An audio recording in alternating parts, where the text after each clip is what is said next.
magtatanong sa'yo kasi wala namang magtatanong na iba. Ako na lang ulit ang mag-uusisa kung talagang okay ka ba. Nakakapagod din pala, no? Yung gulong-gulo ka na, pero wala kang ibang sabihan na nararamdaman mo. Yung gusto mo sanang sabihin ang mga hinanakit mo, kaso walang available na makikinig sa'yo. Ang sarap sana magkwento, kaso wala namang handang makinig sa mga hiling mo. Parang yung tipo ang sariling problema, sarili mo rin comfort.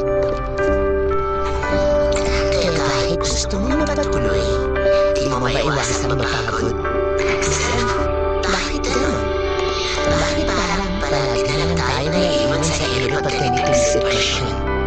Bakit walang nakakaintindi? Bakit parang walang mensahe? Bakit palagi na lang nila namin inaakala na di tayo nakapektuhan? Bakit di nila na di tayo nasasaktan? Bakit di nila nakikita na may lungkot sa ating mga mata? Bakit di nila mahuli-huli na may halong pagpapanggap ang ating mga negative na napakita? Nakakapagod na kasi mapanggap. Nakakasawa na kasi minsan na magkunwari palagi tayong matatat. Alam naman kasi natin yung totoo. Yung katotohanan, nahihirapan na rin tayo. Kaso, kahit hirap na tayo, wala man lang nagtatanong. Wala may paki kung totoo ba talaga maayos ang kalagayan natin ngayon. Nakakasawa na rin maghintay na may magtatanong na, kumusta? Kaya pipilitin na lang natin maging okay, wag na lang umasa. Pero, kaya pa naman natin to, diba?